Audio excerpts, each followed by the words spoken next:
Lors de notre première rencontre avec Foscarini, nous avons partagé l'envie de travailler la qualité de la lumière avec nos sensibilités communes, et donc de travailler sur un objet qui parle de lumière, de gravité et de légèreté, faire une sorte de foyer primitif autour duquel les gens communiquent, partagent un verre. On a fait quelques sketchs initialement, avec cette idée de retourner la lumière, d'être plus dans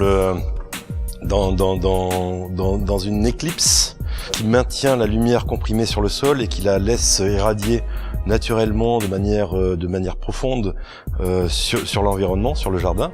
Eh bien, on l'a concrétisé dans une forme d'hémisphère comme ça, une sorte d'hémisphère d'énergie qui, pour la voir et ne pas être ébloui, est éclipsé par un plateau. Ce plateau crée vraiment une surface de contre-jour, clair-obscur.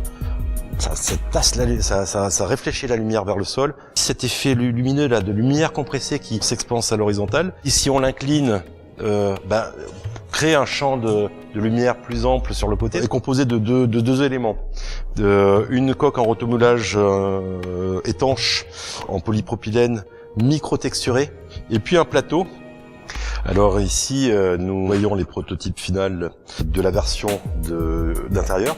Ici, on a un plateau en bois sombre qui est légèrement recourbé pour mettre des verres, des fruits, des magazines, différentes choses.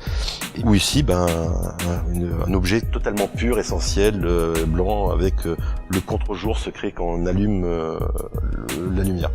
Alors ça peut être utilisé aussi dans des scénographies de grands halls d'intérieur, en les mettant de manière aléatoire ou en créant comme ça des petits groupes de lampes. On a développé également un plateau pour l'extérieur. Et donc là, on a développé une surface plate qui est très très mate et qui permet à l'eau de s'écouler naturellement. Donc la lampe est inclinable dans diverses positions afin de créer des halos de lumière et des profondeurs de lumière au gré de son inspiration.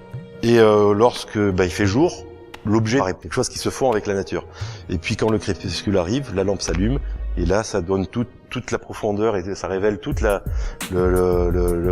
l'aspect scénographique et émotionnel de cette lumière douce, qui est plus une palpitation, un halo. Le nom est venu naturellement de cette idée de légèreté.